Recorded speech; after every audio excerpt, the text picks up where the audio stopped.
자, 시청자분들, 구독자분들, 반갑습니다. 인디아나 존스탁 이주호 전문가입니다.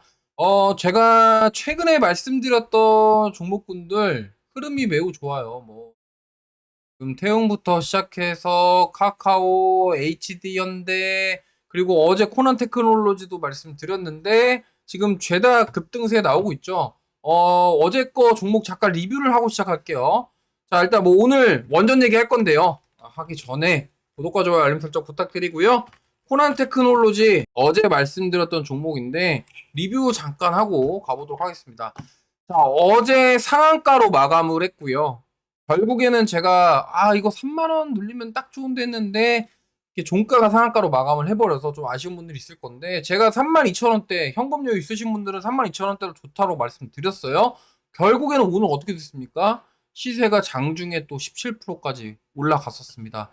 자, 제가 코난 테크놀로지 결국에는 AI 소프트웨어 정부 정책 얘기하면서 방산이 좀 묻었다라는 말씀을 드렸고요. 오늘 방산주도 연일 좋은 흐름 보이고 있고, 지금 보면은 이재명 대통령의 어떤 공약 수행, 대통령의 공약 이행과 관련해서 관련성 있는 섹터군들 계속적으로 보셔야 된다. 이렇게 좀 말씀을 드리겠고요. 자, 그렇기 때문에 지금 코난 테크놀로지, 그 다음에 저 PBR 계속 얘기가 나오고 있습니다. 지주사. 근데 오늘 지주사는 약간 쉬어가고 있고, 근데 오늘 또 재밌는 게 오늘 반도체 섹터 전반적인 상승 나오고 있고, 지금 시장이 너무 좋아요. 오늘 또 코스피 2800을 넘어섰다라는 점 굉장히 긍정적이다라고 생각을 하고 있고요. 자, 그럼에도 불구하고 오늘 제가 말씀드릴 섹터는 바로 원전입니다. 자, 왜? 지금 원전 같은 경우는 제가 말씀드렸지만 이재명 대통령 당선되면은 좀 차익 매물이 나올 수도 있다라는 말씀을 드렸었어요. 근데 공교롭게도 차익 매물이 나오는 게 아니라 오히려 지금 원전주들 신고가 랠리가 이어지고 있다. 자, 이 말씀을 좀 드리고 싶은데, 그러면 자, 이제 원전주들, 특히나 체코 원전 26조짜리 수주가 확정이 됐는데, 그럼 여기서 이제 세론이냐 아니냐를 고민을 하실 거고, 그럼 여기서 이제 원전주들 팔고 그만 봐야 됩니까? 아니면은 나는 원전주 못 샀는데 하시는 분들은 뭘 사야 됩니까? 이런 고민이 많으실 것 같아서 오늘 그거에 대한 좀 해답이라고 할 수 있는데 도움을 드리고자 영상을 녹화하게 되었으니까요. 끝까지 시청 부탁드리겠습니다. 자, 우선은 원전주 신고가 랠리가 나왔는데, 자, 원전은 크게 두 가지로 좀 보시면 됩니다. 일단 두산에너빌리티와 BHI가 있는데, 이 두 가지는 공통적인 게 가스터빈에 대한 매출 부각입니다.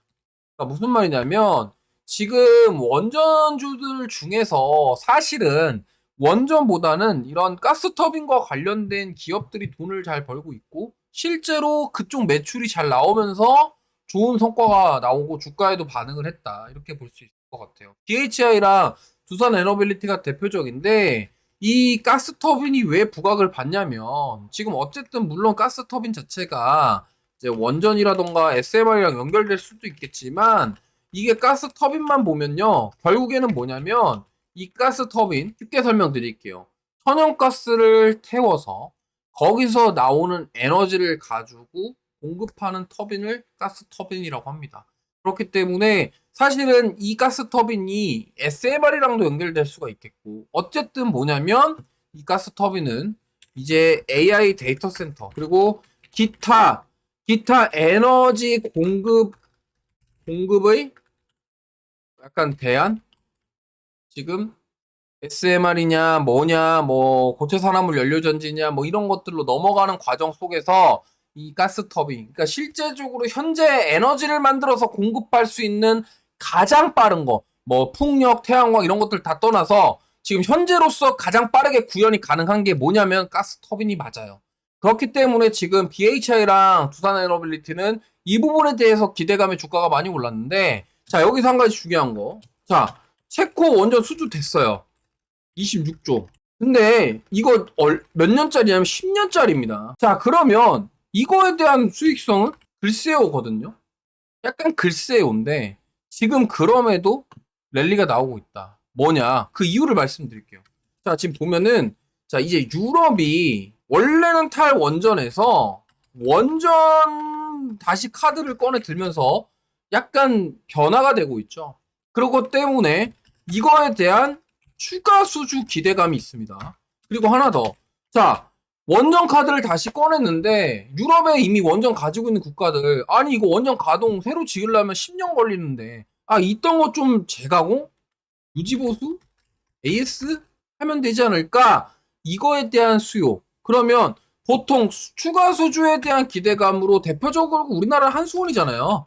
그럼 결국에는 한전산업, 한전기술 이런 쪽이란 말입니다. 자, 그럼 AS는 뭐가 있냐? 한전 KPS가 있어요. 근데 한전산업은 시가총액이 너무 낮아서 논외로 하고요. 한전기술은 뭐냐? 설계입니다. 그러면 설계단에 있기 때문에 추가 수주에 대한 부분들이 나왔을 때 어쨌든 가장 원전주들의 가장 큰 지금 고민은 수익성이에요. 수익성이 어떻게 될 거냐 고민이 있는데 지금 만약에 추가 수주에 대한 모멘텀이 발생하게 되면은 한전기술은 설계하는 기업인데 그래서 오늘 한전기술이 시세가 나온 겁니다. 오늘 뭐 물론 변동성이 좀 있었지만 밑꼬리 달고 다시 다 말았죠. 결국에는 지금 오늘 한전과 관련된 기업들이 강하게 상승 나온 이유는 바로 이거예요. 추가 수주, 유럽에 대한 기대감. 그러면 설계, 시공이 아니에요. 한전기술은 설계를 담당하고 있기 때문에 이 부분이 부각을 받을 수 있다는 겁니다. 그래서 저는 지금 원전주들 따라 붙으시려면 한전기술 보셔야 된다 말씀드리겠고요. 만약에 유지보수나 AS 측면으로 좀 보고 싶다. 당연히 원전 짓는데 10년 걸리기 때문에 두산에너빌리티라던가 이러한 뭐 현대건설이라던가 이런 기업들은요. 사실 이 수익성 이거 어떡하지? 이렇게 왜냐면 10년짜리니까. 근데 오히려 한전 KPS처럼 유지보수를 한다거나 이런 원전을 다시금 뭔가 좀 재가공해서 뭔가 좀 보완하고 완전히 다 새로 짓는 게 아니라 유지보수 측면에서 접근한다 그러면 오히려 한전 들어간 기업들이 오히려 당분간은 시세가 나올 수 있다는 점을 꼭 인지하시면서 대응해 보시길 바랍니다. 저는 그래서 결론을 말씀드리면요. 단기 차익 매물 가능하다. 그리고 이게 수익성에 대한 우려 이 부분 때문에 부각이 되면 차익 매물 나올 수 있어요. 그럼에도 불구하고 향후 원전 섹터의 상승 기대 충분히 있다. 왜? 지금 보시면요. 뭐 미국부터 시작해서 유럽까지 다 SMR 원전을 외치고 있습니다. 왜? 지금 신재생, 특히나 태양광, 풍력 쪽에 돈도 많이 들어가고 인프라를 구축하고 뭐 예를 들면은 자, 풍력 에너지 만들었어요. 근데 풍력 대부분 어디서 만들까요? 산에서 만들겠죠. 바람이 많이 부는 곳에서 만들어서. 그럼 미국은 땅덩어리도 넓은데 그거 이동하는데 인프라 구축 어떻게 할 건데요? 태양광도 마찬가지입니다. 그래서 그거에 대한 비용이 아직 많이 들어가기 때문에 단기간에 지금 에너지를 가져올 수 있는 대안으로 SMR을 얘기하는 이유예요. 왜냐면 지금 SMR, 가스터빈 이런 것들, 그 다음에 ESS와 연결할 수 있는 게 이미 지금 테슬라 같은 경우도 메가팩 사업을 하고 있고요. 그럼 데이터 센터를 만들 때 그 옆에다가 가스터빈, ESS, 뭐 고체 산업을 연료준지, SMR 이런 것들 같이 만들어가지고 거기서 에너지를 공급하겠다가 핵심 골자예요. 그러다 보니까 만약에 지금 국내에서 SMR 관련주를 본다. 오케이입니다. 근데 BHI랑 두산에너빌리티는 가격적인 부담감이 있기 때문에 후속 종목군들 보시려면 아직 뭐 기회는 많이 있어요. 하지만 저는 오히려 이왕 볼 거면 대장 쪽 보시는 게 좋겠고 지금 두산에너빌리티랑 BHI는 가스터빈의 매출이 부각되면서 주가가 올랐는데 물론 SMR에 대한 기대감이 있습니다. 하지만 지금 원전에 대한 수익성에 대한 우려가 나오면 차익 매물이 떨어질 가능성이 있고 그러면 SMR과 관련해서 실제적으로 뭔가 얘기가 나와줘야 되는데 과연 지금 이 상황에서 이거에 대한 얘기가 만약에 나온다. 근데 더 중요한 거는요. SMR 설계 한전기술 기술력 가지고 있어요. 저는 그래서 오히려 한전기술. 제가 태용 말씀드렸었잖아요.